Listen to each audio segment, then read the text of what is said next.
Bom dia, galera, que tem Vasco nas veias. Galera, hoje, aí após uma vitória, vitória, né? De 1-0, meio a 0, né? Mas neste caso, contra o inofensivo Audax, realmente foi muito pouco. Principalmente se levarmos em consideração a quantidade de oportunidades criadas e de oportunidades, entre essas oportunidades criadas, pelo menos umas 8 reais de gol perdidos, né? Um convertido e 7 perdidos. Eu acho que essa síndrome que vivemos aí há muitos anos quebrou um pouco com o Cano, aí depois voltou aquele jejum louco, né? E aí até o Verratti, né? Aí o Verratti chegou, o Pedro Raul, no começo, aquela esperança toda, começou bem, mas aí ele perde 2 pênaltis, né? E principalmente aquele contra o ABC, o que tinha de confiança no cara foi embora, né? E o cara parece que até desaprendeu a fazer gol a partir dali, né? Tomara que ele se acerte aí no Corinthians, porque é um cara que não é possível que tenha esquecido, né? O ofício dele. Mas, quando veio o Verratti, sim, aí a bola, o centroavante, que começa a desempenhar, né, com excelência a sua função. E quando foi agora, a noite passada, vivemos esse drama de novo. Foi assim, remeteu a um passado não muito distante, mas que foi de muito sofrimento. O David entendendo que, olha, sabe, gente, ó, no futebol, eu que já sou velhão, entendeu? Já andei em divisão de base, já joguei aí em times amadores, né? Disputando campeonatos, mas já fui divisão de base aqui mesmo do Vasco, andei por lá, mas isso é uma coisa lá passando, 72, 73, por aí, tem muitos anos. E muito rapidamente, né? Não deu nem para marcar nada lá, mas consegui, né, entender como é o clube, a questão de treinos, essas coisas todas, né, numa época em que a coisa era muito mais complicada, mas que a gente tinha que jogar bola. O importante era jogar bola. Então, esse negócio de jogar fora da posição é algo que costuma dar certo, quando a pessoa está afim, entendeu? Não que os jogadores tivessem feito corpo mole para não fazer, pelo contrário, eles se esforçaram. O próprio David aí. Mas infelizmente o David me trouxe uma memória do Ribamar, gente. Porque o Ribamar era assim, né? O cara forte, né? Partia para cima, né? Tinha até uma certa velocidade, driblava, mas na hora de concluir é aquilo que quem viu, né, o Ribamar aqui, o resultado era bola na trave, fora, errava, furava, né? Ele furar umas 3 vezes assim, grotescamente. E assim, também começou bem no Botafogo, né? Aquela coisa toda, como o David começou bem aí a carreira dele, foi Fortaleza, né? Principalmente, e onde ele foi melhor, né? E isso me lembrou muito, né? O Ribamar, né? Que fez, né, gol importante até mesmo contra o Flamengo.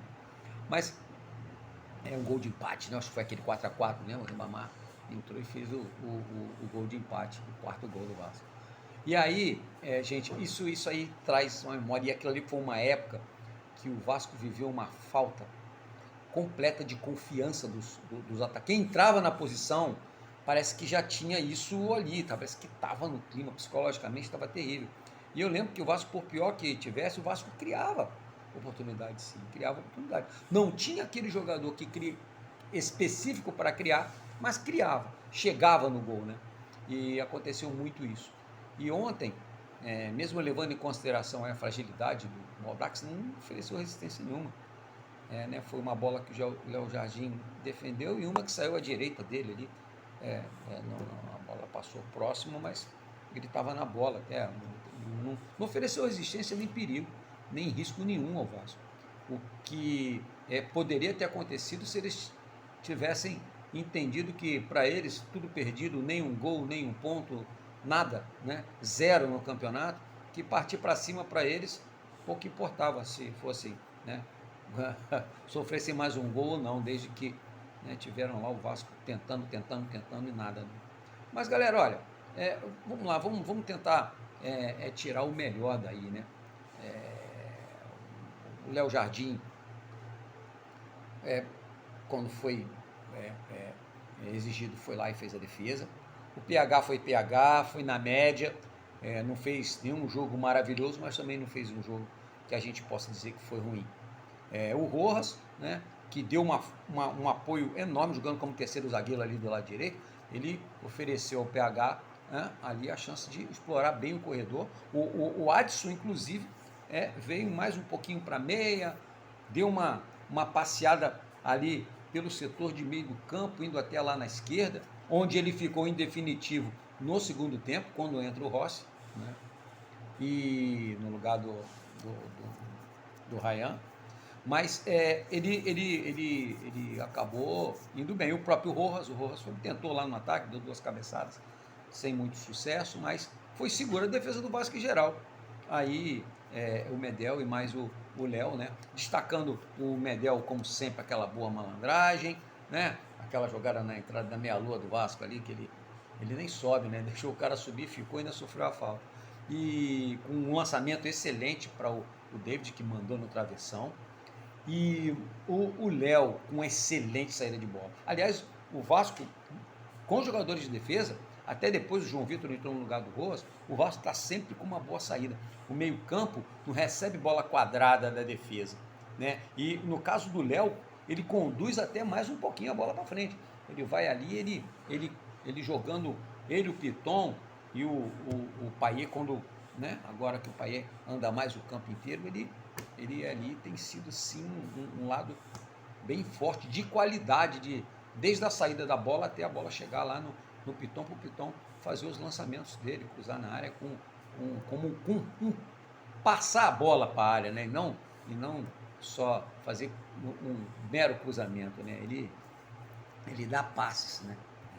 Bom, voltando ao jogo. Então o Léo também oferecendo essa saída de bola, e ali o Piton com a qualidade de sempre, né? Ele deu até uma seguradinha no começo no final do segundo tempo, depois ele voltou para o segundo tempo já no mesmo ritmo. O Matheus, ele é aquilo ali, o limite, ele dá 3 passes e erra 1, acerta 2, erra 1, perde umas bolas de vez em quando, mas é um cara que se esforça para ir atrás, ele não perde e fica de graça, ele vai lá e tenta recuperar a bola e muitas vezes consegue. Depois substituído pelo Zé Gabriel, que melhorou ali, ou a questão da saída de bola melhorou um pouco mais, já não era ruim, né? Mas principalmente porque o Audax também não estava oferecendo. O Audax estava esperando o Vasco praticamente no campo deles. Quando faziam uma pressão, era com 2 jogadores ali, não impedia a troca de passe, né? Facilitado. Mas é isso. E aí chegamos no nome que mais foi falado, que foi do Galdames, né? Galdames, como ele mesmo disse na entrevista. O cara perguntou se não sabia se era Galdames ou se era Galdames. Eu calculei que fosse Galdames mesmo, porque não tem esse tipo de acentuação no espanhol, né? Bom, não é aula de espanhol, então vamos lá. Então, esse moço, vamos lá, vamos guardar as devidas proporções. Jogou contra o Audax, esse time estreou bem e tudo mais. Mas, gente, pensa bem, o cara veio da Europa para estrear em Manaus. Só quem não foi a Manaus não sabe do que a gente está falando. Eu digo de cadeira porque fui muitas vezes, porque eu fui comissário de bordo, me aposentei nessa profissão. Então, tanto voos para fora quanto para aqui dentro do Brasil, fiz muito e pernoitei muito em Manaus. Manaus e Belém tem uma temperatura muito parecida. E Manaus é muito úmido e abafado. É cruel. Tem hora que você puxa assim, você sente que tem espaço ocupado pela umidade dentro do pulmão. E esse cara, eu levei em consideração isso. O adversário realmente não era muito forte, mas o clima foi. E ele aguentou bem. O que eu vi é um cara que consegue distribuir bem o jogo. para os dois lados e para o meio do campo. Ele tem um tempo certo, faz as escolhas certas, entendeu? Tem aquele passe cirúrgico quando precisa ser dado, tem um bom lançamento, um passe, né, em cruzamento muito bom, fez um inclusive que o próprio David perdeu mais um gol. E ele assim, me parece, cara, que ele ali, se ele tiver junto com o Payet, em condições de jogo, ele realmente vai ajudar muito, porque vão ser dois caras e o Vasco vai poder municiar os felizes atacantes que estiverem ali no ataque, amparados por essa dupla, hein? Eu acho que vai dar um bom caldo. Tudo bem, guardadas as devidas proporções. Mas ele foi bem, ele desarma também bem, rouba bem bola, roubou umas 3 bolas boas.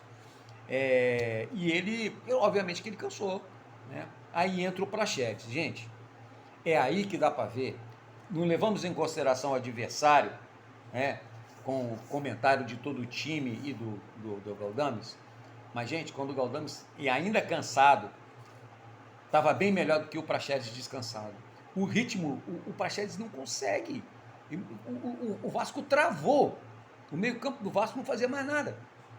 Entendeu? E o Praxedes não pode dizer que é desentrosado, que não é, ele já joga, né? Aí com esse time desde o ano passado, o Zé Gabriel já estava em campo, né? Já ali com ele, já a parte Piton, Paulo Henrique, da defesa para trás, todo mundo joga com ele, exceção do João Vitor que entrou lá para dar um descanso lá por Ruas. Mas ele ali só do meio para frente que realmente ele não tinha. E aí mas o ritmo do jogo muda, ele não consegue. Não sei porque estavam pedindo tanto dinheiro por esse cara, mano. Né? O Internacional não teria vendido ele para o Red Bull se também fosse a promessa que parecia ser, né? Então o Red Bull que se dá bem feito, foi bem feito o trabalho de conseguir esticar esse empréstimo dele aí, porque sofrível, hein? O Adson veio para cair um pouco mais para a direita, como disse lá, ali o corredor ele estava bem ocupado e municiado pelo o PH, e ele acabou, mas ele fez bem, ele está se adaptando, mas o que ele tinha que fazer, ele fez bem. Finalizou uma bola de perna direita, né? O goleiro fez uma baita de uma defesa, né? E foi bem. Não vamos reclamar que também. Galera, olha, foi o Audax. Gente, o Audax era um time que estava ali se defendendo. Estava difícil de entrar ali. E apesar disso foram 23 oportunidades. Não estou defendendo a ineficácia, a incompetência de fazer gol. Estou não, pelo contrário. Precisa, né? Vou ficar falando de contratação, como diz lá o Emiliano, vou ficar falando disso toda hora. O fato é que precisa. Está na cara que precisa. Ficou na cara que precisa. O Ryan, poxa, o menino se esforçou pra caramba. O menino deve ter perdido umas 2 bolas, ele voltou, foi e recuperou, tentou cabecear, ele tentou fazer a função de centroavante que não é a dele. Quando foi substituído pelo Rossi, a gente já sabia no que ia dar. O Rossi é para lá, o Rossi parece que está, desculpa o termo, com as pregas presas, porque não é possível, cara. Ele deu 2 esticadas, fez 2 cruzamentos, a bola caiu para ele e tentou finalizar uma bola que era para ele passar. E finalizou desequilibrado, de bate-pronto, com a bola, fazendo bate-pronto com a bola, deu um quicadinho alto, ele não deu aquele bate-pronto com a bola, com a quicadinha baixa, né? Vocês sabem do que eu estou falando, né? E ele tentou canela alta ali, ele sabia e estava desequilibrado, né? E tinha o Davis, estava bem no meio ali, era só ele dar essa bola rasteira forte, que era só escorar, né? Mas, infelizmente, mais um gol que foi perdido. O Rossi, isso. E o David, como eu disse, lembrou o nosso esforçado Ribamar, mas ele realmente jogou melhor que das outras vezes, se esforçou, correu atrás, ele só não conseguiu colocar a bola para dentro do gol em mais 3 oportunidades. Teve a bola do Piton também, que ele dá, que ele come para dentro ali, e ele bate de perna esquerda, de perna direita, que dizem que não é a boa, né? Um jogador que não tem a perna boa, eu acho que o Piton é o melhor lateral do Brasil em atividade hoje, jogando aqui, e eu acho que ele já merecia até uma convocação para a seleção, porque o Brasil não tem apresentado lateral esquerdo que se preze lá, né? Que seja como ele é no apoio, na própria parte defensiva. E ele precisa treinar aquele pé direito dele. Volte e meia sobra uma bola no pé direito dele. Eu, se fosse ele, me intensificava mais nos treinamentos de finalizar com a perna direita, né? Não ser uma coisa do acaso, né? Mas é isso. Depois me entra também o Serginho, né? E o Serginho, olha, gente, eu não tenho que comentar desse moço. Ele é esforçado, sabe? Você vê que ele corre, ele tem aquela vontade, né? Mas é como qualquer um de nós, vascaíno, na idade dele, que joga uma bola, bate, é bom de bola na pelada, e vai tentar entrar lá no campo para poder ajudar o nosso time de coração. É isso que eu vejo nele, essa empolgação. Ele foi até premiado com aquele gol contra o Bragantino. Mas realmente não dá, cara. Não dá. Para mim, o Serginho nem para compor o elenco. Porque ele deve treinar bem, ele deve fazer alguma coisa lá que faz com que, ou então é falta de opção mesmo do elenco, como diz o próprio Ramon Dias, um elenco curto, né? E é curto mesmo. Vamos ver aí, chega os Forza, vamos ver o que dá e ver se o Vasco consegue aí, né? Tem esse Henrique, mas um centroavante de verdade precisava contratar, né? Poxa, gente, o David ficou dando sopa aí esse tempo todo, um sim. Cara, a empresa tem que entender, ela quer, tudo bem, eu entendo a questão do investimento, jogadores que ela possa negociar um pouco mais lá na frente, mas caramba, é, o que vai fazer esses jogadores venderem é um time, sabe, sólido, né? Um time que faz com que a garotada joga. Quem faz a garotada jogar são os mais rodados, né? Então eles têm que entender isso, que eles não querem botar 11 novinho, não. É 5, 4 novinho, vende, faz grana e faz um time maduro. Então o Vasco tem muito jogador bom dando sopa, que já essa questão da idade tem idade, eles precisam entender isso no futebol, né? A questão é essa. Não, de qualquer forma, se o Vasco tivesse convertido todas as oportunidades, o Vasco hoje estaria na terceira colocação, né? Não aí dependendo do jogo do Boa Vista, que vai ser hoje aí, de repente Boa Vista ganha e pronto, lá vai o Vasco para quinto de novo, né? Pior ainda a situação do Botafogo, e com 2 clássicos pela frente. Mas é isso, galera, a história do jogo foi essa, não foi um desastre completo, porque pelo menos somou esses 3 pontos aí e fechou aí dentro da zona de classificação. Agora é esperar quarta-feira de cinzas e torcer para que quinta-feira não seja quinta-feira de cinzas para nós vascaínos. Então, galera, até lá, um grande abraço.